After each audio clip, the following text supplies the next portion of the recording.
Merci. La parole est à Monsieur André Chassaigne.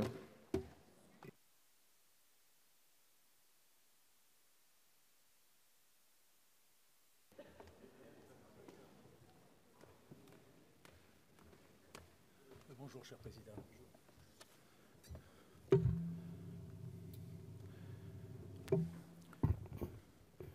Monsieur le Président, Monsieur le Ministre, Monsieur le rapporteur, mes chers collègues, je salue naturellement l'initiative de mon collègue Viala, car je pense qu'on ne parle jamais assez d'agriculture et d'alimentation dans cet hémicycle.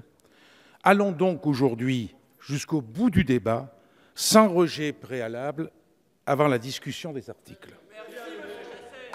Mais je regrette vraiment l'angle d'attaque qui est, dès son titre, pris par le texte. En faisant du mythe de la compétitivité de l'agriculture française l'alpha et l'oméga du redressement agricole du pays, vous vous trompez non seulement de mots, MOT, mais surtout de mots, MAUX.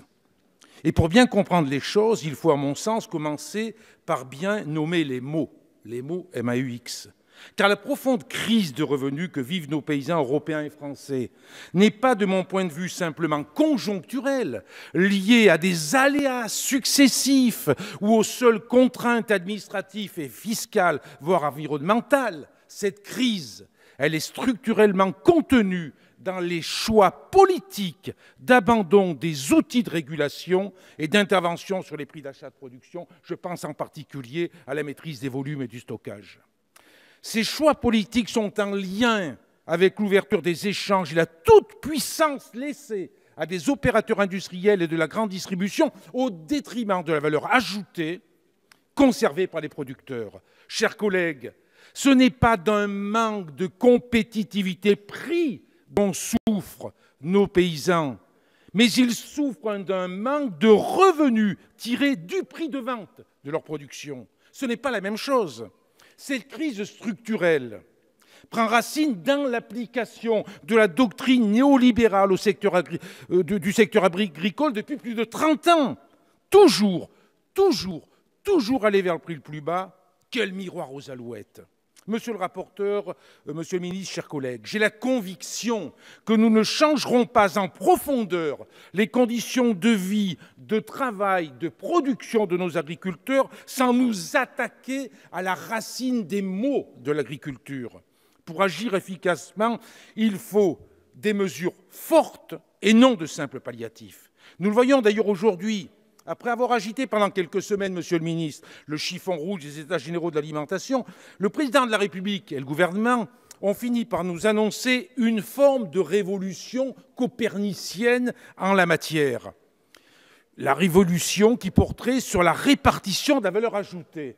Mes chers collègues républicains, d'ailleurs, je ne sais pas si vous l'avez constaté, mais le discours d'hier n'est pas sans rappeler celui du président Sarkozy le 27 octobre 2009, à Poligny.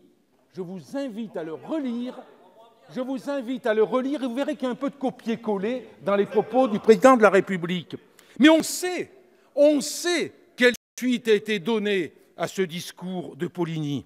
Et pour cause, après les mots MOTS, quand il s'agit de faire réellement, concrètement, le bilan d'échec du libéralisme, tout devient plus compliqué.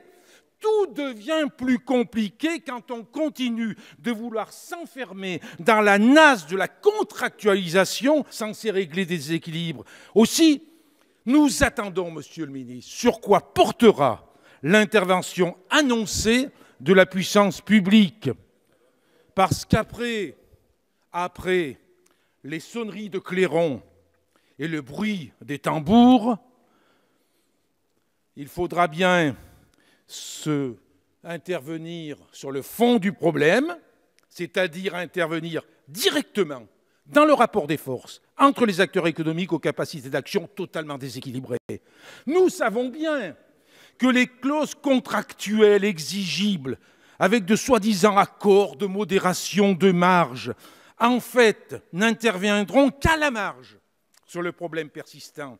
Le problème, c'est celui des grands acteurs économiques de la distribution de l'industrie agroalimentaire qui profitent à plein des choix politiques de dérégulation et de libéralisation des marchés agricoles, non seulement au plan national, mais aussi au plan européen. Chacun le sait ici, chacun le sait.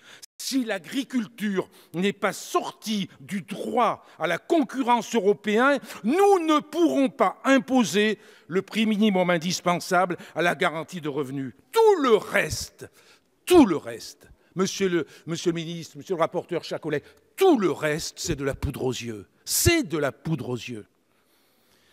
Ainsi, pour revenir à votre PPL, monsieur le rapporteur, si certains articles de ce texte recueillent mon assentiment, nous avons d'ailleurs aussi plusieurs travaillé ensemble depuis quelques mandats sur les questions de l'agriculture, si plusieurs articles peuvent recueillir mon assentiment, force est de constater que son cœur, le cœur de votre PPL, va toujours dans la même direction.